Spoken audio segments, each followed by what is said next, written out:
everybody, this is the Wild Ass Podcast, and I am your host, Wild Ass Craig. This is episode 28, and in this episode, I get to introduce all of you to Bryen Ford. You may have heard of this guy, but not by his name. He goes by Bry the Biker on all of his socials, and is most well known for his reviews on YouTube. Another place you may have seen him is when he was co-hosting the V-Twin Life with Denver Woods. In this episode, we're going to learn more about Bry the Biker, and just how he got to where he is today, other than right here on the Wild Ass Podcast. Bryen, welcome to the show. Thank you, Craig. Thank you so much for having me. Absolutely. It's my pleasure. You reached out to me and said, hey, I hear you're looking for guests. And I thought, yeah, why not?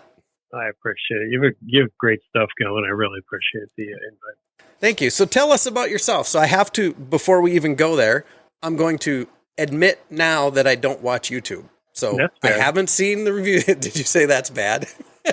No, it's fine. What I need to do is probably figure out how to just let it play while I'm driving. I spend a lot of time in the vehicle, so watching YouTube doesn't really happen, but I could listen, and I might get just as much out of it. But either way, I know that up until recently, you haven't been a listener of mine as well, which is fine, because like I always say, there are more people that don't know about my podcast than there are people that do. So for my listeners, why don't you introduce yourself? Give us a little introduction. Tell us about where you live, where you grew up, the whole deal. Sure. So I'm Bryen Ford. All my socials, as Craig said, go by Bry the Biker. I grew up in Bensalem, Pennsylvania. I moved to Edgewater Park. And let's see. I have a YouTube channel that mainly focuses on product reviews. I touch on some mental health topics. I do a little bit of traveling, and then I do a live stream most Wednesdays concentrated on creators of the YouTube space as well as companies in the motorcycle industry. That's a very brief little summary. Married, or did I read that? No, I'm married. And you have kids. Tell us about them. I do. So I'm married to my wife, Katie, and then our oldest is Caleb, and our youngest is Nate. Are you a whole family of motorcyclists, or is it just you? It is me and the wife. The boys have been out on the bikes a little bit. Our oldest kind of took to it a little bit. My youngest went out for the first time last summer. It's kind of funny. He's 17 and he went out and he was that kid that was like, well, we'll go down the block and see how it is. And then he was like, I want to go further. I want to go further. I want to go further. And his only complaint was he didn't have a comm, so he couldn't talk to me. So I figured that's a good start. That's a good start. Yeah. So 17 was his first experience? Yeah, so 17 was his first experience. And I want to say Caleb was about the same age when he started riding with me. So it was really neat to give them that opportunity. Now you're talking on the back of your bike? Correct. Yeah, they only ride as passengers on my bike. My wife, Katie, rode. She has a Pelagio 250 scooter. She's ridden it for a little bit. She never did get her license, but every so often she gets the bug to want to get her own bike. But so far, yeah, it's just been me and she's been on the back, and we've had some good adventures. So it's good. Do the kids have interest in riding their own, or no? No, they. I think it's much like this generation. They'd rather be inside playing Xbox. The motorcycle's scary. It's the sound. It's the sensation. But I was just really happy that they came along for the journey and tried it. I mean, I'm one of those believers the same way I was when I first met my wife. I don't want to put anybody on the back of my bike that's uncomfortable, that's scared, that doesn't want to be there. So to me, it's a slow process. The more they ask, the more they get to go out. Fair enough. I'm a little bit different there, as if somebody is scared of riding, I want them on the back of the bike, because I feel like it's my duty to, if somebody's scared of riding, it's probably because they had a bad experience, right? I've had some girls that they got on the back. I had a girl that worked for me at the parts counter years ago, and she just, there's no way in hell she was getting on the back of a bike. I think her husband scared the shit out of her, and she's like, absolutely not. So I talked to him like, hey, take her for a ride. He's like, absolutely. And literally we took off and we went 20 miles an hour. I'm like, what do you think? She's like, this isn't so bad. And I sped up to 30, like, still good. And I did that all the way up to, 60 miles an hour. And we got done, and she's like, that really wasn't so bad. So if I can convert somebody to a motorcyclist, I want them on the back of my bike. So we're a little bit different there. You hear that story all the time. When I was single, you'd always hear the story of like, oh, I don't want to get on your bike because I was dating this dude and, he was on a Dyner, whatever bike. And we went out, and he just stood on it. And he was doing like 90 miles an hour down the road, and I was so scared. I'm like, but who does that? One of my, I guess it was the third date with my wife. We went out riding, and it was probably still to this day one of the best dates we ever had. And it was only her second time on a motorcycle, or first time as an adult. And she'll tell you, I mean, that's what cemented our relationship. It was that sense of adventure and that sense of, wanting it to be a positive experience for her. And then, gosh, what are we, 4 or 5 bikes later, and we still ride. I mean, she's my ride or die. She's my partner to, we've had some really great adventures on the bike. And now that your kids are aging up, you'll be able to do that a whole lot more, I suppose. Yeah, and that's the bittersweet of being a parent. You kind of want your children to stay small forever, and they just don't. But the nice part is you get to see them grow, and you get to see them develop their own lives. And let's face it, you can kind of take your dad hat off and go back to the things you love, and that's important too. Yep, absolutely. Where did you grow up? What's the name of the town? So I grew up in Bensalem, Pennsylvania. It's the direct suburb of Philadelphia. Okay, so suburbs, not necessarily out in the country. How did you grow up? Like, how did you get introduced to motorcycles? Oh, I knew this was coming. So you're prepared. I was the 20-year-old kid that walked into a motorcycle dealer, and I'm like, I'm buying a bike. I don't care what anybody says. I'm buying a bike. And I left. And then 40 years later, I came back and bought a bike. It was just something that wasn't in the cards. My parents hated motorcycles. Growing up, I couldn't have one there. In my first marriage, my wife just wasn't, it just wasn't something she was interested in. And I just turned 40, and I had a lot of things going on. And I was like, you know what? It's just time to buy the damn bike. I mean, you can make all the excuses in the world, but it's either now or it's never happening. And my first year riding, I went through 3 bikes. I just kept going up, and I wanted, I did my first big road trip, and first big for the riding level I was at, and then I was hooked. I mean, it was just like, take my money. I just don't care. I was addicted. It became my addiction, and it's something I've enjoyed ever since. So when you went on that first date or second date with your wife, and you were on the motorcycle, was that a borrowed bike? No, so that was my third bike time. That was a KOR 650. So it's not exactly, it's not the romantic ride you want to take a woman out on, but it was funny. It was only like a 60 or 70 mile ride, but she said to me, she's like, just the way you were so attentive and the way that you were really concerned about how I was on the back of the bike sort of cemented to me the person you are. And it's something she always wanted to do. And I want to say 2 or 3 months later, I bought my first cruiser. And yeah, we've just both been hooked ever since. That's awesome. Yeah, it's, I'm trying to think. Since we've been together, we've been through 4 or 5 bikes. We just bought the new bike last spring. And it's really become a passion of ours. And it's really the thing that, connects us. I mean, you have some couples that, they want to spend their weekends or their nights going to the bar or, just sitting and watching TV. And there's nothing wrong with either one of those. But for us, it was the spirit of adventure. My wife's a foodie, so it was always an excuse to get out on the bike and find new places to eat. And, I've been lucky enough to have a partner that thinks it's completely logical to buy a bike that's more expensive than my car. But it's been an adventure. It's been a great adventure. Yeah, I love going out on the bike, and I don't know what's the weather in Jersey. It's not terrible, right? You don't have Minnesota cold, and certainly not for as long, right? What's your riding season? It depends. The problem that we have here, and I'm sure you experienced there, is they put a ton of salt and brine down. Like even we had flurries this morning. It was the first snow we've seen all season. And they salted the big cheeses out of the roads already. And I'm like, we just got to calm down. Spring's coming. Like, let's just not get out of control. It's weird. There's been winters that we've never winterized the bike. The bike was, I don't even know if it was on a tender at that point because we were out riding so much. This winter, it's been a little hit or miss. I think it's going down to the 20s over the weekend, and then it's coming back up to the 50s this week. So it's not too bad. Yeah, you can ride in that. Yeah, I mean, you put heated gear on it or layer up, it's not a problem at all. I'm lucky enough to, I found a new job. It's like 10 or 15 miles from my house. So it's going to give me a good excuse this year to ride every single day. So I'm pretty excited. Yeah, I bet. What do you do for work?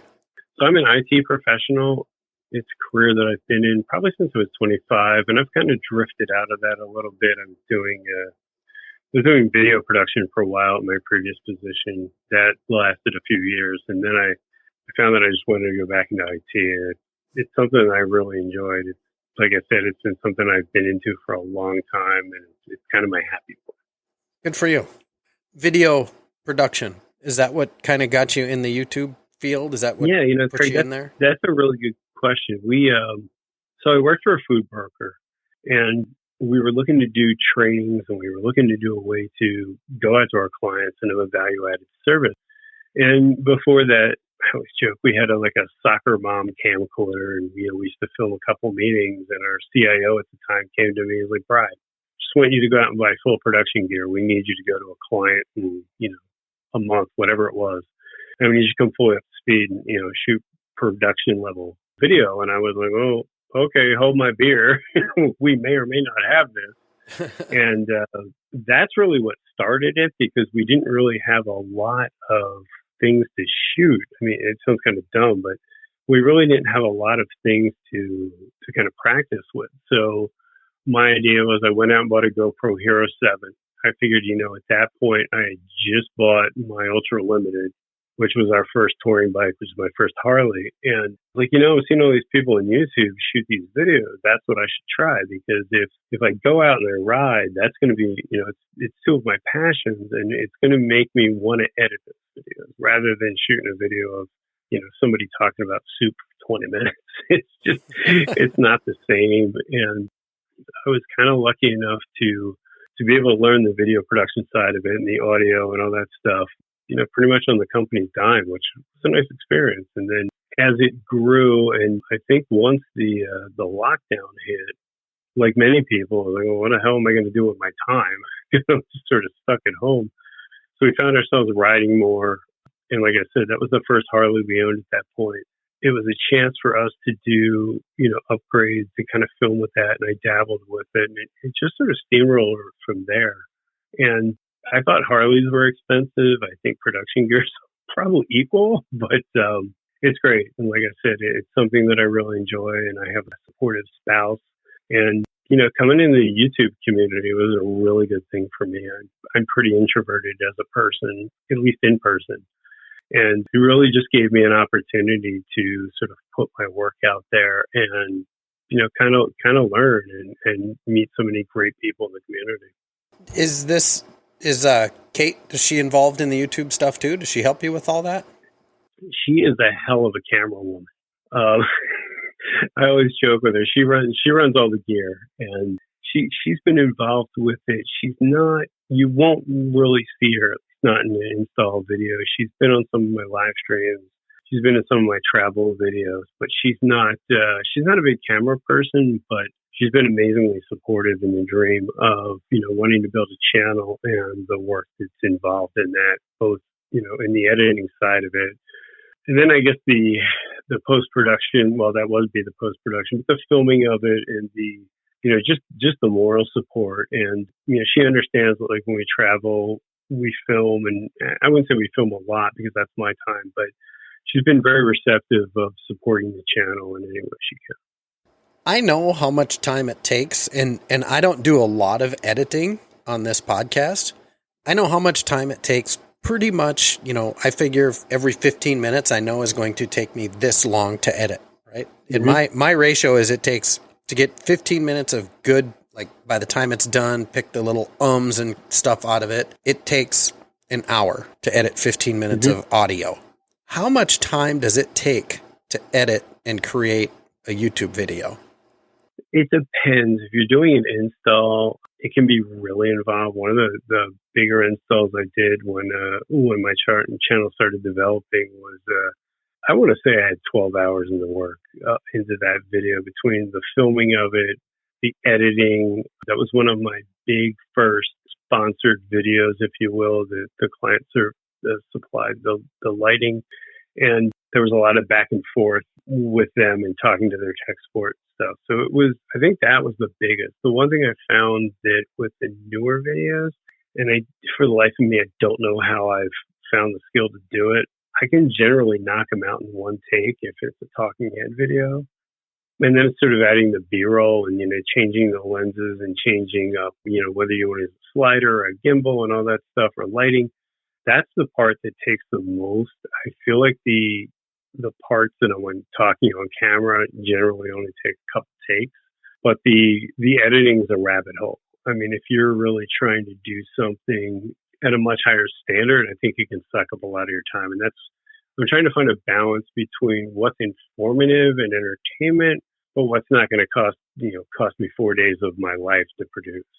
I know you've referred to this a couple times, and I just forgive me for my ignorance, but what is a talking head video? So a talking head's like in the beginning of the video, like, hey guys, it's Bry, blah, blah, blah, support the channel. Today we're going to be doing an install, or we're going to be talking about this seat, or we're going to be talking about this pair of boots.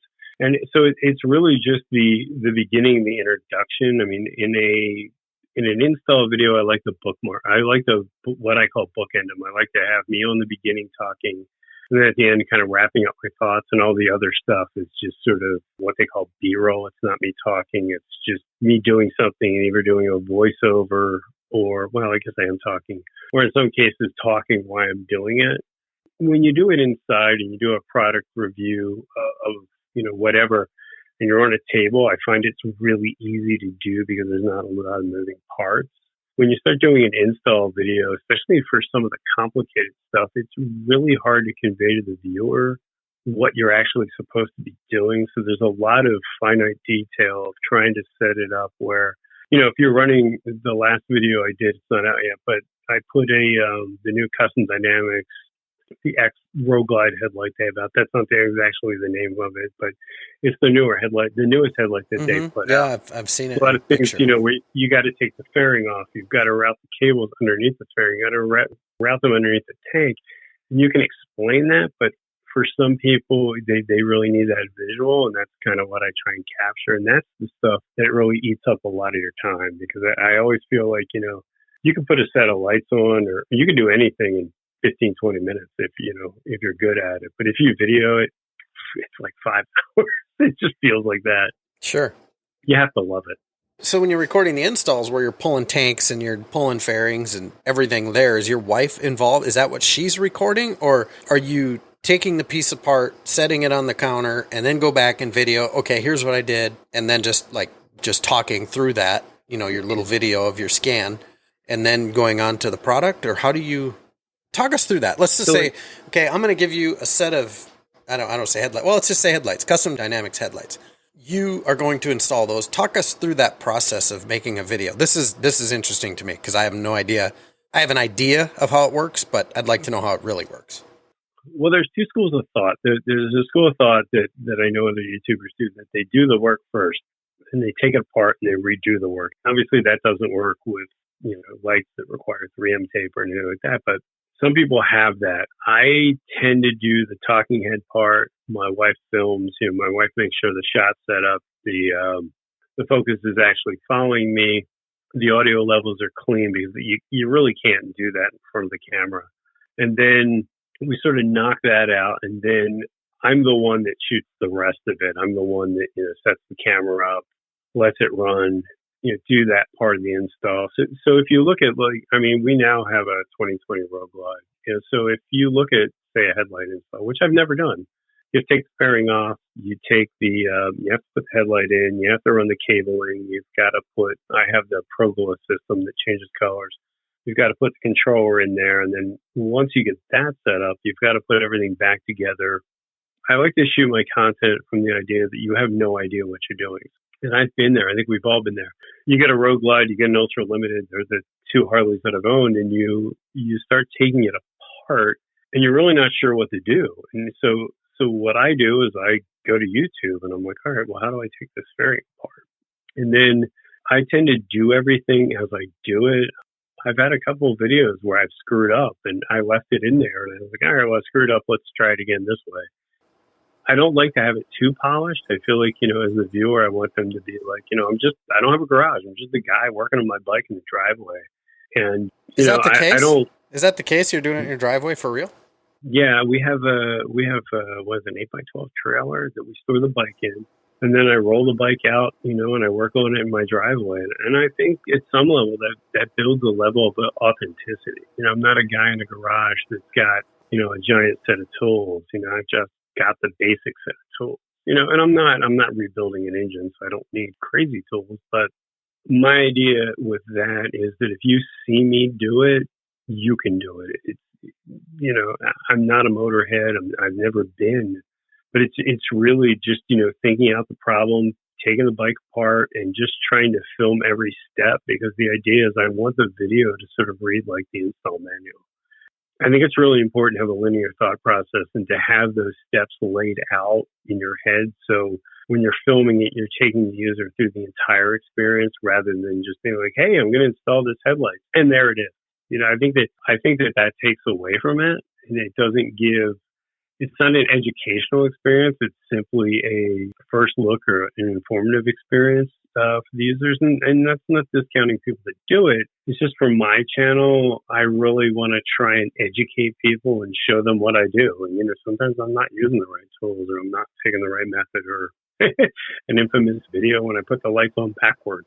I mean, stuff happens. That's what happens in real life. And I left it in there. It was the LED light trim for my Road Glide. And I set it up and I turned them on, and I'm like, not only are they're upside down, I'm like, all right, well, let's fix it. And I started laughing, and I'm like, well, this is what happens. If you really think you can watch a YouTube video and it's that easy, I mean, it's not. People make mistakes. And I think I kind of leave that stuff in there because I think it's fun. It's just, you're just an everyday dude. Yeah, for sure. You have like 3,500 subscribers. We looked yesterday. You were right around there. Mm-hmm. How many videos do you have out total? I guess because you do the lives also. How many other videos, product reviews or install videos do you have?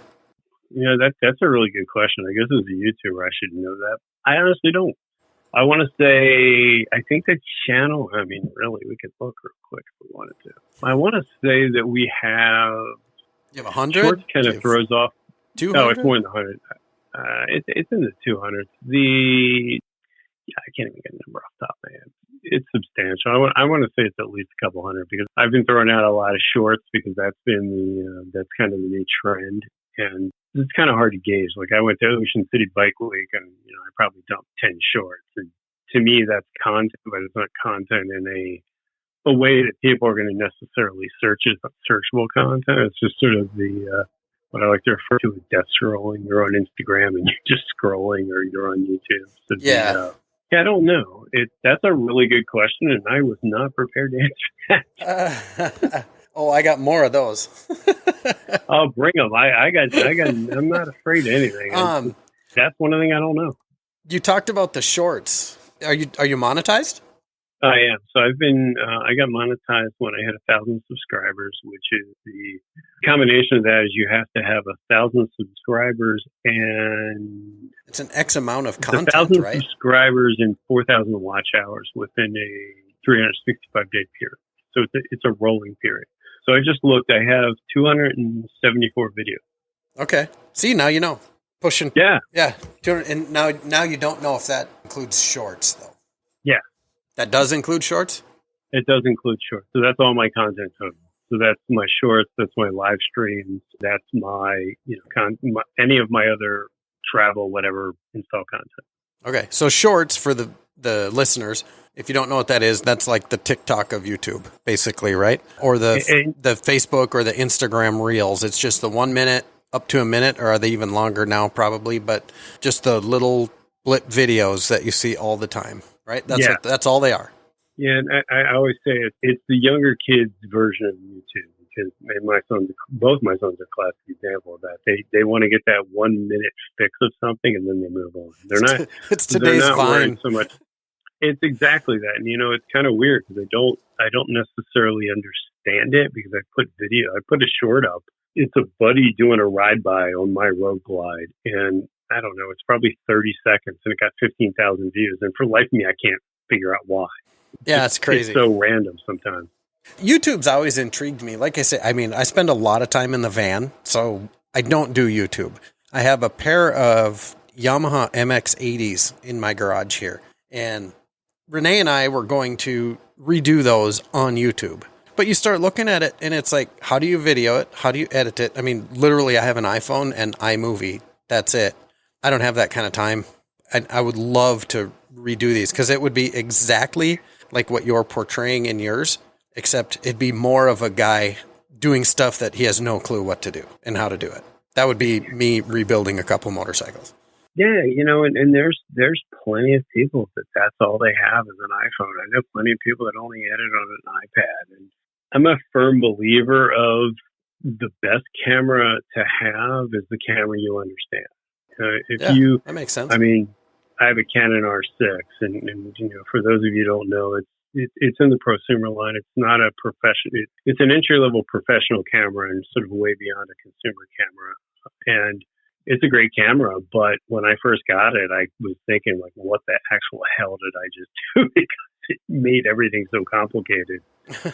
But, I think that content is king, and the quality of your videos is important, but I think sometimes just the content of what you're doing is more important, and especially if the way it's something that people can relate to. And I've seen so many people start YouTube and, they're $6,000 in debt and, they give it up in 6 months. I would say just step it up easy, and go and, find somebody that can, mentor you through that process. I mean, you want to learn how to do video, I'd gladly teach you. It's not rocket science if you come up with a good method, but it certainly is involved. And it's just one of those things, like I said, you can go down the rabbit hole fast. I would encourage anybody that wants to start it. Like, if you're going to do that install, you can do it with your iPhone. Most people, the camera's not going to be what holds them back. It's going to be the creative process and understanding how to put something together that people are going to want to watch. That makes sense. We have a YouTube channel for Wild Ass, but all we really put on it are testimonials. We have trying to think of what we even have. It's mostly testimonials and just people at events that come up. I don't know if you've ever seen them, but we have a bunch of those. Uh-huh. It's like we have 157 subscribers. We totally suck at YouTube and put that amount of effort into it. None really, other than it's a good place to put all those testimonials. Would you? Well, yeah, and if you look at something like Instagram Reels, you could do an Instagram Reel, you could make a TikTok video, and you could make a YouTube video, all the same piece of content. And if you think about what you could do in that testimonial in a minute, that's a good that's a good marketing tool, right? It's going to cost you nothing. And your time obviously is important, but it's going to take, somebody's going to do a testimonial. You make them keep it to a minute, and it's free advertising. And I think that that's the amazing part of social media is that companies are starting to realize that value and that return is a lot higher than what it takes to put it out there. Because if you put out YouTube content, it lives forever. And I think that that's something maybe you want to look into, because I think those shorts are great.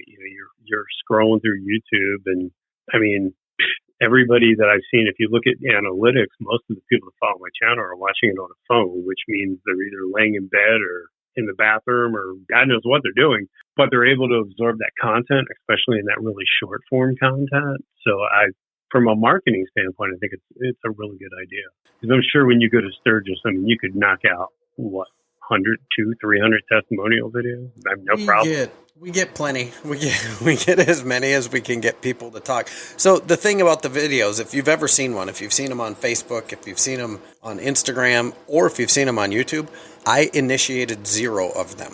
These are strictly people that come up to the booth to share a story or tell us how much they like the cushion. And then I'll say, hey, would you say that on camera? And they'll be like, yeah, I'll say it. And then I'll just whip out my phone before they can even change their mind. While I'm opening up the camera, I'll say, what's your name? You'd say Bryen. I'd say, where are you from? You'd say Edgewater, New Jersey. And I'd be like, okay. And I'd be like, okay, everybody, here's Bryen from New Jersey. And that's the video. We go right into it before they can even get nervous about it. And It's great, but we don't go, hey, you have one of these. You want to shoot a testimonial video for me? I've done that a total of 0 times. So it's pretty cool that we have as many as we do. I think we probably have 90 or 100. Actually, you know what? Looking here, I think I figured it out. It's like 95 testimonials on YouTube, and we're way behind on getting them up. So it's pretty cool. If someone could take and make TikToks and Reels out of those things, that'd be awesome. And almost all of them are under a minute. Yeah, and I mean, it really just takes somebody that understands social media. And not even at a deeper level. I mean, if you tag it properly, if you put out, let's just say you had you had 30 testimonials, you could set them up to drop every day at a certain time with YouTube. And I mean, you can do it with other platforms, but I think you need to have a secondary piece of software. But you could just you could spend, 2 hours prepping those, and then you'd have 30 days of content. Sooner or later, somebody's going to see it. And I think that the fact that you're doing organic content is a lot better, right? Because you can be Craig from Wild Ass, and you can tell me everything about your product, but it's kind of cool when it's just some random person that just happens to be at the event and believes in your product. Because I think from a viewership standpoint, that's a more organic testimonial. It's a more organic video that you're more prone to watch than some super slick video that's been produced. Sure. So getting back to your channel, what is the focus of your channel? Or are you now doing 3 different things? Installs, interviews? Like, do you have a focus? So there's 4 primary focuses to my channel. The installs, which we started when we got our Ultra Limited. There's the Beyond the Rider podcast and video series that is live on YouTube. That started as pre-recorded. It's now become a live because lives have become more popular. There's the travel videos, which I don't do a lot of, and quite frankly, I'm under the belief, or I believe in the fact that if I'm riding, that's my time. That's kind of my sacred time. That's the time I hold, near and dear to my heart. I tend not to film that because I don't feel like anybody needs to be part of that experience. But I do occasionally do that. And then I haven't done it consistently, but all my videos end with the tagline is "You're not alone." And I have a son that's autistic, and I've struggled with my own mental health, and that's sort of the underlying part of my channel. And I really like to talk to people in the community that aren't necessarily well known, but have an amazing story, because to me, that's more interesting than getting somebody on the net that everybody already knows. And then we occasionally dabble into having some brands in the motorcycle community of products that I have that I believe in. Okay. Speaking of the mental health, go into that. Are you supporting something? Are you fundraising for somebody? What are you doing with that? Just making more people aware of it? Is it your own therapy? Some of it's just a little bit of helmet therapy and talking about my experiences. One of the videos I did, my mom called me, it's a true story, and she's like, I had no idea in hell you've been through these experiences. Well, it's not something I talk about. But that you what? She had no idea. It's not something that I talk about. She had no idea what I'd been through, like the experiences that I've dealt with as far as my mental health. Because it's 2023 and it's still a very taboo subject. And it's something that in my experience that I feel like that if I can educate someone or to show someone they're not alone, I think that there's a lot more value to that experience. And I always tell people, the stuff that I've been through and the stuff that I've dealt with, I don't care. You put up on YouTube, you troll me every day. It just doesn't matter to me. It's more important to spread that message. And if one person reaches out, and I've had some really good examples of that, people that have reached out and said, hey, I've been dealing with this, or I've been dealing with my child that has this. And I had no idea that someone else had these issues. And that started a really good conversation with people. And it's just something I embrace. I don't like to become too preachy on it because and we've talked about this earlier on the phone. It's not a sexy subject. It's just not. But I think there's a value in sort of mixing that into the channel without it becoming the main focus of the channel. Because for me, and you hear this with a lot of people, motorcycles are therapy. And I think that using the motorcycle concept as therapy, it's very easy to introduce those topics. I would agree. And motorcycles, so kind of my take on this, mental health and how you talk to people about mental health and doing it through motorcycles, that's just your language and how you're talking to people, right? So people that are uncomfortable talking mental health, and they're really talking the same language oftentimes, right? So you're probably opening up doors and helping people that would never even think twice about going and finding somebody to talk to or somebody to visit with. Would that be safe to say? Yeah, it is, and that's a really good response to that. I think it's like anything, and that's sort of where the Beyond the Rider concept started. We can meet at a bike night. You look at my bike, I look at your bike. We can talk about the accessories we've had. After 10 minutes, at least for me, I'm done. I'm not a gearhead. I can tell you all the things that are on my bike and why I have them, but I'm not one of those people that you're going to have a 2-hour conversation with cams or, bars or anything else. But I feel that it's a really good opening to learn somebody's story. And, I came from a journalism background, and I fully believe that everybody has a story. And it's really interesting to dive into that, because the motorcycles is what unites us. It doesn't make us, you can argue it makes us who we are at some level, but the motorcycle is what what we have in common. But the stories of, mental health, or, going through the process of learning about your child having autism and those things, I think there's a lot more value to that, but you have to use the motorcycle to bring people to the table. And, it's something that I'm very passionate about. And as I continue through YouTube, I just don't care. And when I first started YouTube and people would troll me and be like, "Oh my God, this guy said I'm fat and stupid." And now I'm like, is that all you got? Because this message needs to be heard. And, and I've made some amazing connections from people. And it's really hard to put into words without being emotional. But if I could share one story, please. I put out a video of learning about how my child, so my biological child, so I kind of had to learn on the fly with it. We found out at age 17 they had autism. And I put a video together and just sort of chronologized, just sort of talked about my experience. I talked about what it was like trying to get help, and what it was, as my wife would say, the old picture of the stork being eaten by the frog. You just the frog's choking the stork. I know, that's sort of our metaphor. Yep, never give up. Yep. And as I've worked on my mental health and stuff, I felt that it was really important. And another YouTuber by the name of Big Smitty, never met before, he sent me a message. He's like, "Holy shit, dude." He's like, "I watched that video.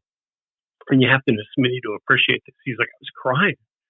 And I couldn't wrap my head around it. Here's another parent in the same general age bracket that I am. The meaning as dads we are. And his son is 4 and my son is 17. And it gave him hope. It gave him a vision of what it could be if you put the work into it and you find the proper resources. And this is a guy that I talk to every day, and when I was going through my struggles, he's this person that holds me together. And that's a video that maybe got 100 views, but the instant messages that I got from Instagram and those things were a lot of people that had that were parents with children with autism, and were like, "Holy shit!" Like I thought I was alone, and here are you, talking about it with no shame. And that to me is the value of my channel. The rest of it's cool, but being able to make those connections to me is really valuable. And I think that, there's so many subjects. The number one killer of men in this country or in the world is pride. And we as men can't articulate what we're going through. And I think that if you can relate to someone, and if maybe somebody clicks on my channel because I have a really cool road glide, and then they start to hear that message, it may open up a conversation. It may not open the conversation with me, but maybe it opens up with their kids, with their doctor, their spouse. And to me, that's the value. That's the biggest value that I get from my channel. I love it. It just amazes me. I had struggled with a really bad period with my mental health. I was out of work. And this was recently. This goes back to Thanksgiving, and I was out for 3 months out of work before that.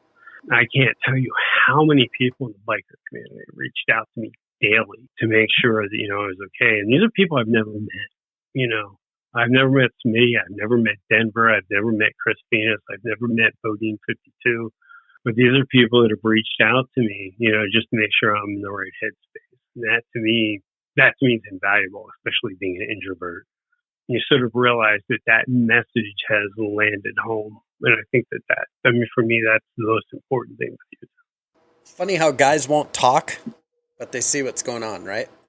Yeah, like you said, we don't know how to orate or how to say what we want and get it, but we can see through the screen that something's going on, and we're going to reach out to you. Isn't that odd? And not what? I'm sorry. Isn't that odd? Why are guys still perceived as not being able to talk and not being able to have feelings? Do you know what I mean? I mean, if you're a Gen Xer, right, you're only one generation from your fathers that, basically told you to put dirt on it and get over it. Rub some dirt on it, you'll be fine.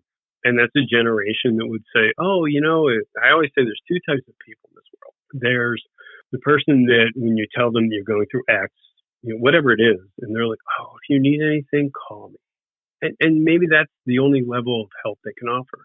And then there's the other type of people that are like, you're going through something, where do I need to be? What can I give you? And even if I can't give you anything monetarily, I can give you my time. I'm going to pick the phone up at 3 in the morning if you need me.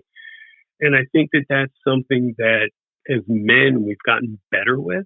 But I think that it's really hard because we grew up in a generation where our parents mental health is a taboo.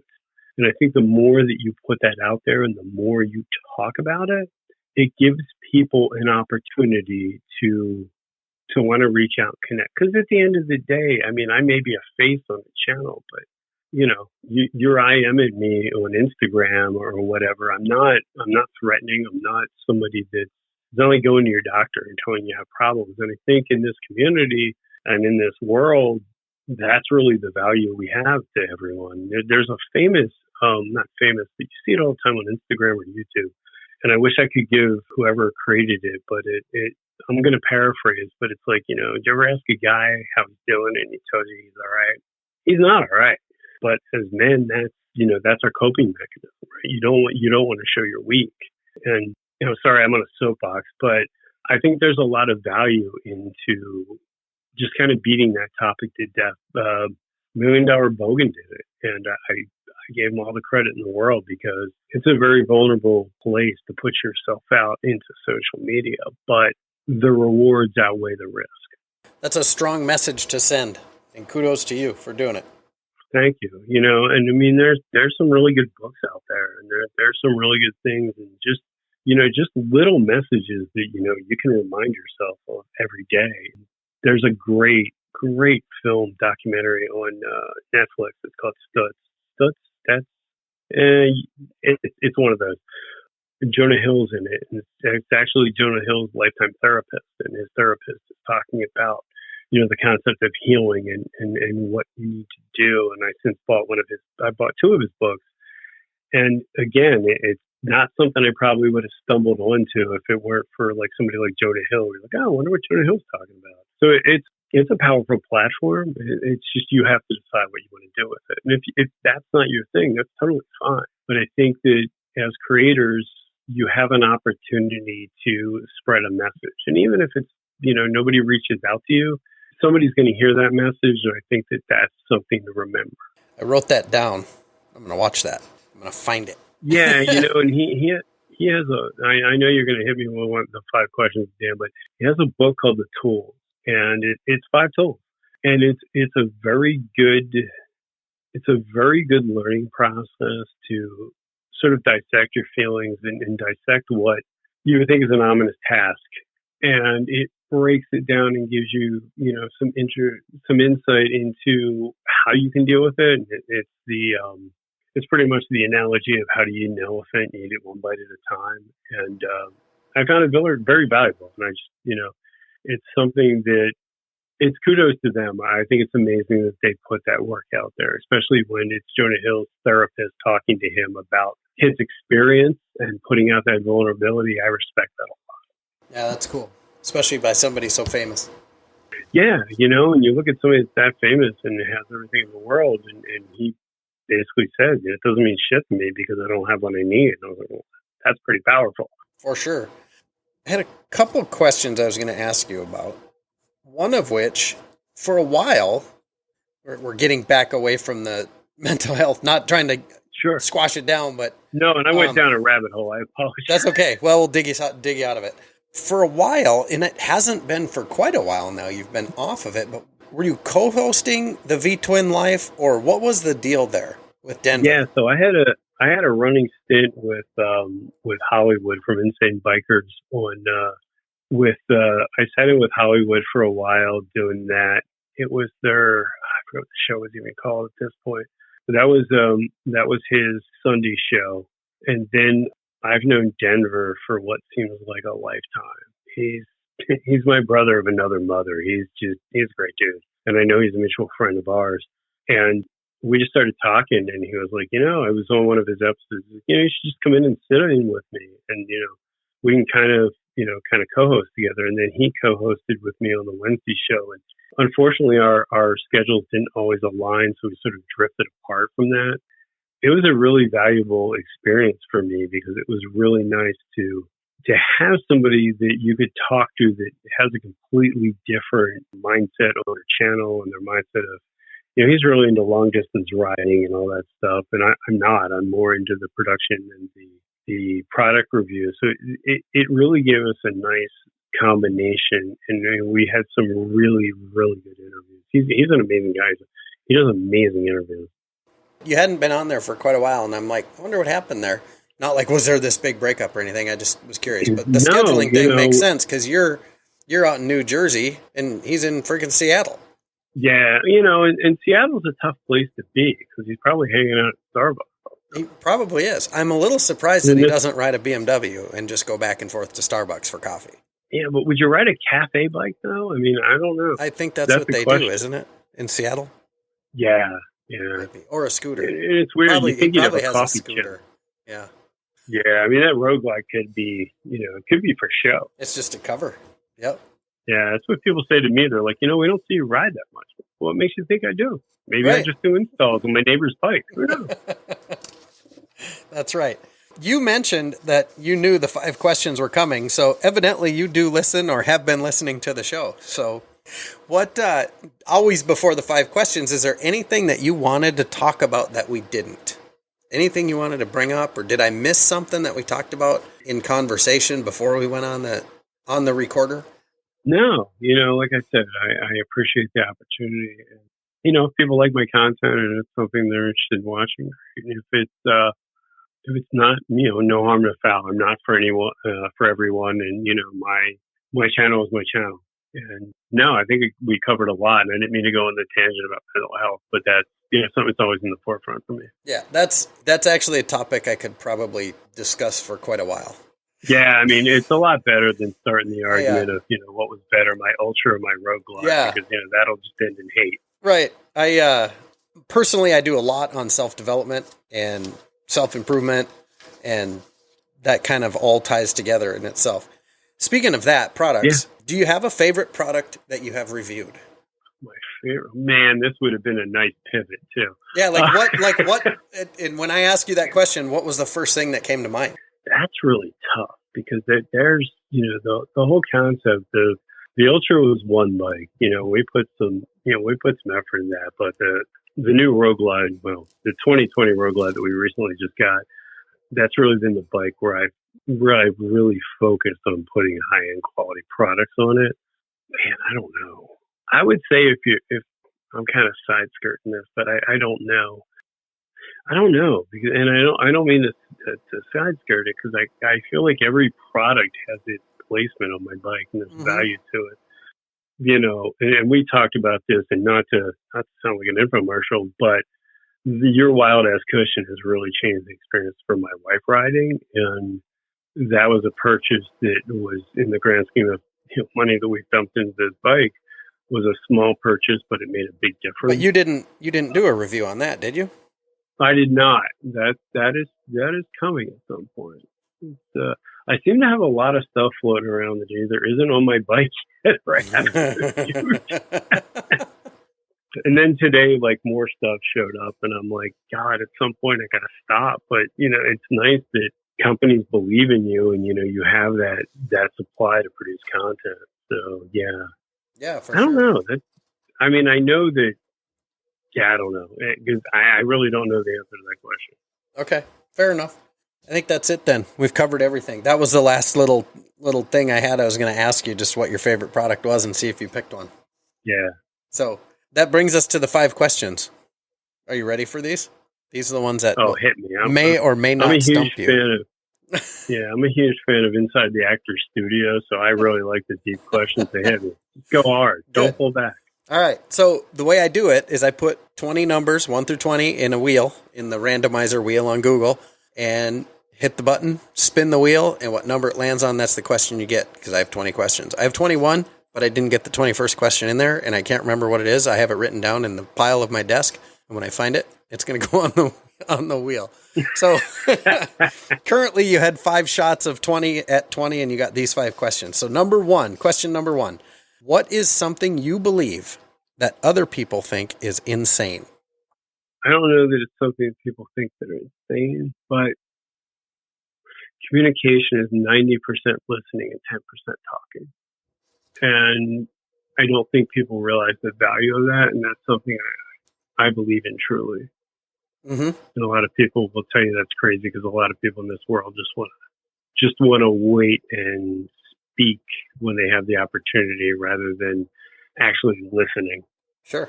Most of the times you can tell they listen to reply. Yeah, and especially in this day and age, right? Yeah, they don't listen to listen. Yeah. Yeah. When you ask somebody how you're doing, listen. That's where the value in that question is, not just making it a question. For sure. All right. Question number 2. What is the worst advice that you see or hear being dispensed in the motorcycling community? Oh my God, where to start? Only one can be the worst. The worst piece of advice. People that tell you that you need to buy the bike they have is probably the worst piece of advice you could ever get, because that bike may work for them. And I've had some bikes that people would probably not want to own. And then I've had, bikes that people would want to own. Make your own decision. The motorcycle community is terrible with that. Everyone wants to tell you what cam to have, what pipes to have. Just don't listen to anybody. That would be my advice. And the worst advice that I've ever gotten is listening to others. I've actually gotten that answer before. Isn't that crazy? Because that's true. It really is, right? It's like you I think it was Gary V that said, you listen to just everyone's opinion and you tell them to F off because it only works for them. Probably was Gary V, actually. Okay. I love Gary V. Yeah, the guy's awesome. So now you got to listen to this question. I'm going to guess mid-40s. I'm 51, yeah. 51, okay. We'll call it mid-40s. Yeah, mid-40s with 6 years experience. So, okay, we're going to go with half of that. So what advice would you give your 25-year-old self? And please place where you were at the time and what you were doing. So at 25, what were you doing? Where were you in life? And what advice would you give yourself now? So that's right about the time that I started my IT career. And if I were to give that 25-year-old Bryen advice, I would say, screw it all. Titles don't matter. Money doesn't matter. It's all about happiness. It's not, I'm not going to be worried about the size of my bank account or my titles when I'm on my deathbed. I'm going to be worried about the experiences of my life. And obviously you need a career and you need drive, but worry about the things that are more important, which are your family and your own life experience. Don't worry about, being a C-level exec, or don't worry about, making 7 figures. Worry about what's going to make you happy, and don't worry about what society tells you makes you happy. Cool. Question number 4. What topic would you speak about if you were asked to give a TED Talk on something outside of your main area of expertise? I think the correlation between motorcycles and mental health, because like I said, it's a great way to lure people in and then pivot into a message. And there's a lot of metaphors that apply to that. So yeah, I'd love to do a TED Talk. That'd be fun. It's kind of fun to fantasize about giving a TED Talk, isn't it? Yeah, because it would be great to just sit up there and have a bunch of people kind of forced to listen to you. It's all YouTube; they can't click it off. And I've seen some mind blowing TED Talks. Yeah, there's some really good stuff. And sometimes I think the best of those is you're listening to something that you probably or may not have no interest in, but all those people sort of find a way to bring it around to that common ground. Yep, very cool. The final. I could do a TED Talk on. I could do a TED Talk on Road Glide versus Ultra Limited, and people would storm the stage. That'd be fun too. They're both Harleys. Hug it out, brother. Why Harleys suck? Welcome to my TED Talk. Yeah. Let's see. Question number 5, the last one. As a motorcyclist, personally yourself, what is the best advice you have gotten?